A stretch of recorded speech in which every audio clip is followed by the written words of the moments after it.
Olá, me chamo Diego Rocha, sou presidente do Conselho Municipal da Assistência Social aqui de Fortim e hoje a gente inicia o nosso primeiro podcast, que foi intitulado Dose e Debate, uma conversa franca sobre drogas. É uma realização do CONPOD, que é o Conselho Municipal de Políticas sobre Drogas, e a campanha que foi idealizada por esse conselho foi intitulada Campanha Escolha de Risco. Trouxe uns dados importantes aqui para vocês, referente ao nosso assunto de hoje, que segundo dados das Nações Unidas, hoje 35 milhões de pessoas em todo o mundo sofrem algum tipo de transtorno com o uso de drogas, e no nosso país, segundo a Organização Mundial da Saúde, cerca de 6% da população brasileira tem algum tipo de dependência química. O nosso entrevistado de hoje, e no qual já agradeço por ter aceito o nosso convite, é o senhor Gelson Santos. Ele é um ex-dependente químico e ele já faz aqui no nosso município um trabalho voltado para resgatar jovens, um trabalho por meio da evangelização, não é isso? E no qual eu já agradeço por ter aceito o nosso convite. Fique bem à vontade para poder a gente tocar nesse assunto que, querendo ou não, é um pouco delicado. Mas que a gente vai passar para os jovens, para vocês que estão assistindo, um relato de uma pessoa que já viveu neste mundo, que conseguiu sair e que hoje prega e evangeliza, salvando vidas, salvando jovens, devolvendo à família um pouco de paz. É verdade. Seu Gelson, eu vou fazer aqui uma pergunta para você.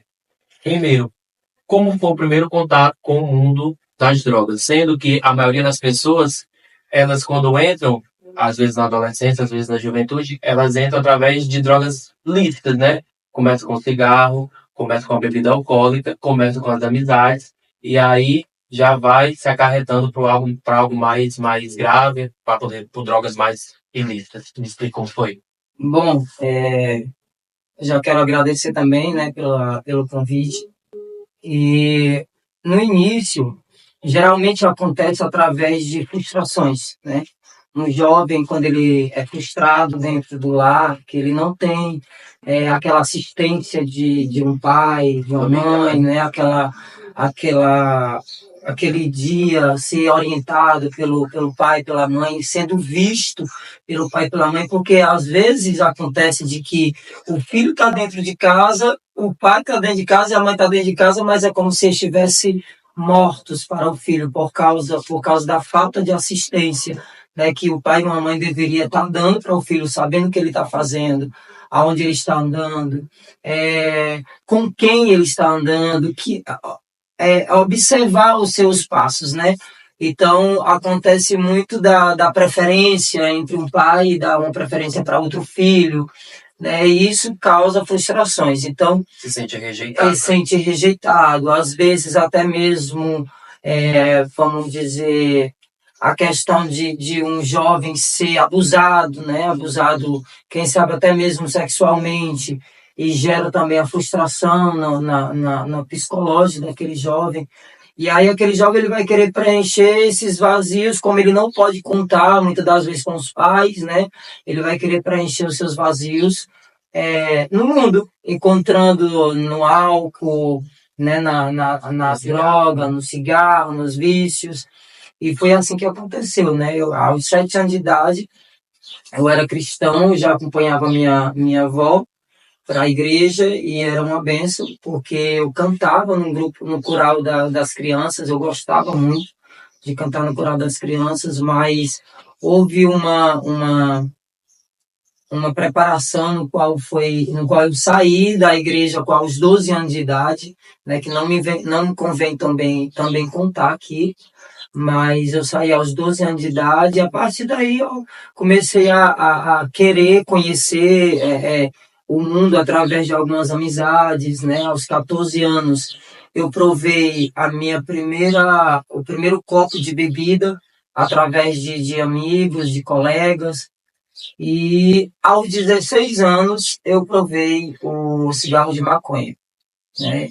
Provei o cigarro de maconha e após provar o cigarro de maconha, meus irmãos já tudo usavam, mas eu via sempre eles usando, né? Também, isso também conta muito. Influencia, né? Influencia muito, porque dentro de casa você está vendo alguém que está fazendo, e para você pode ser normal, né? Alguém pode achar que é normal isso.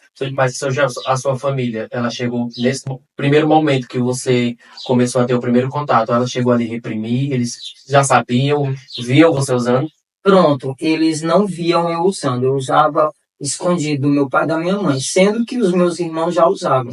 E Eles aí, quando reprimidos, sabiam? sabiam, não. Seus pais também não sabiam. Não Todos usavam de forma escondida, né? Isso, isso. Eles não sabiam. Então, aos 16 anos, quando a minha mãe descobriu, ela me colocou para fora de casa. E quando ela me expulsou para fora de casa, ela já tinha feito isso com todos os outros meus irmãos. Bom, aí minha mãe, né, me colocou para fora de casa. Os meus irmãos já sempre voltavam quando ela botava eles para fora. E ela, quando ela me colocou, na minha cabeça acontecia de que eu estava certo, né?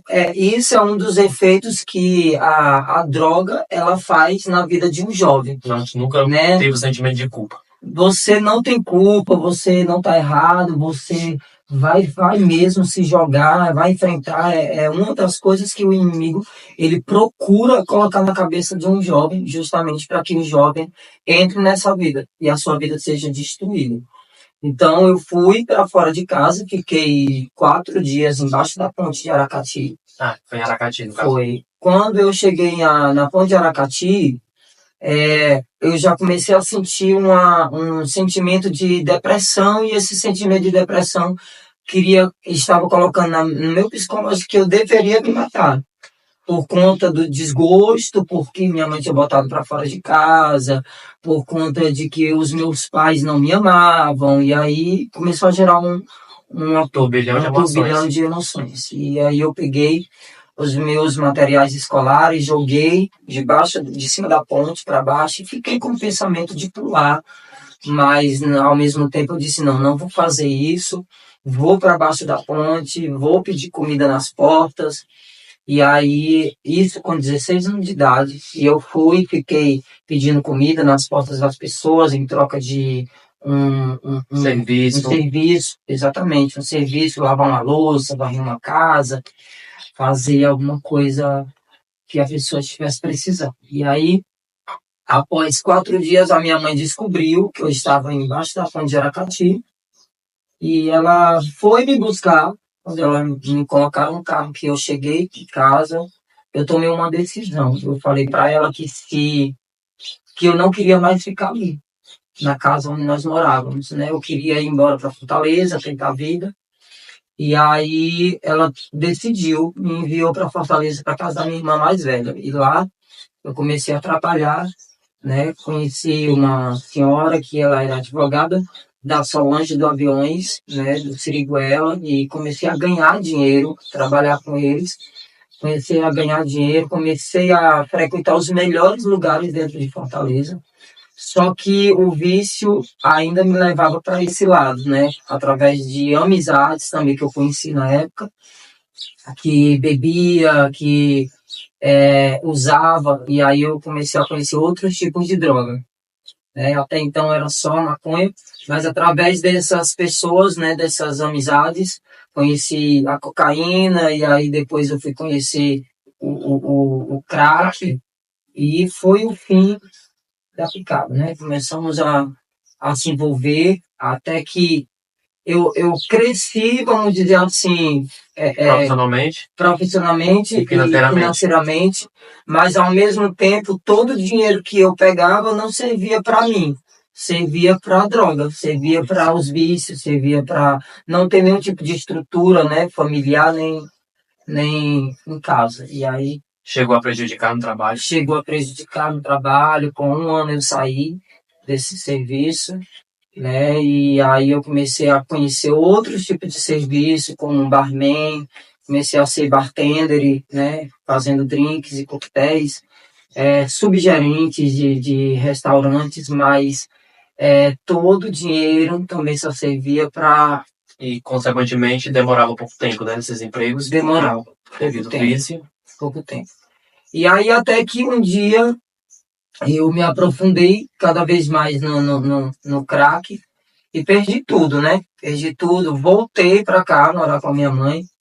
E morando com a minha mãe, comecei a traficar também.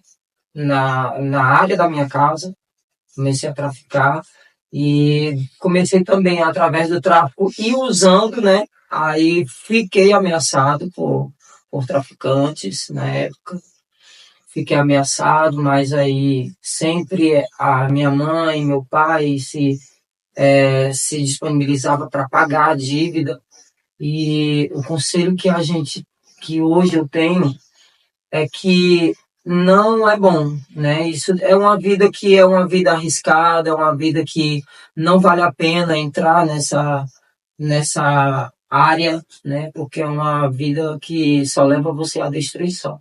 Primeiro leva à destruição familiar, leva à destruição moral, social, você passa a ter desonra, ser desonrado, você passa a não ter mais uma família, você passa a não ter mais honra perante a sociedade, onde você anda, você é apontado, né? Você é apontado, as pessoas discriminam você, as pessoas não confiam em você, aonde quer que você esteja. Mas, seu Gelson, qual foi o estopim, assim? Você bateu o pé no chão e disse, eu vou sair dessa vida. Chegou ao extremo, chegou a tomar essa atitude, ou chegou em que nível? Bom, eu estava esperando você fazer essa pergunta.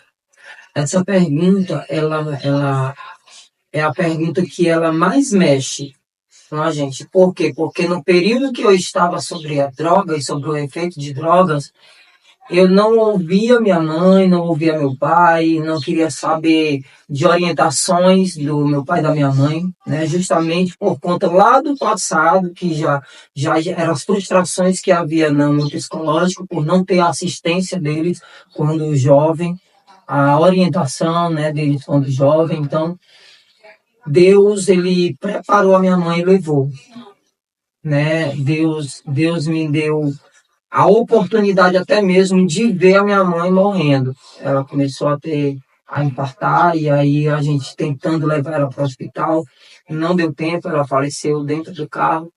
E aí, mesmo assim, depois que ela faleceu, eu passei ainda, eu acho que quase um ano, ainda sob efeito de dependência, de drogas, e entre outras coisas que não cabe falar aqui. E aí, depois de todo esse período, passando por todo esse processo, eu começava a sentir de que eu tinha perdido tudo, tinha perdido a estrutura da minha vida e que se eu não tomasse uma decisão de largar o vício, largar aquele mundo que eu estava indo, eu ia morrer assim, né? Então, com 4 meses depois que minha mãe morreu, houve também outra tragédia na família. Meu sobrinho, que também era envolvido com drogas e efeitos também, mataram ele. E aí também eu comecei a sentir uma síndrome do pânico.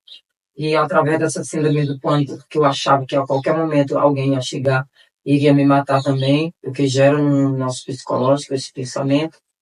E aí eu falei que eu tinha que parar. Se eu não parasse, não tinha nenhuma outra oportunidade para mim. E no fundo, Deus sabia que lá no meu coração tinha uma vontade de mudança, uma vontade de transformação, uma vontade de ter uma vida social honrada, de ter uma vida social vista pela sociedade, de ter honra, de ter respeito, confiança. Eu tinha esse sentimento no meu coração, mas eu não tinha a oportunidade. Por quê? Porque as pessoas, elas não dão mais essa oportunidade para você por conta de saber como você está. Preconceito, né? O lado que você está indo.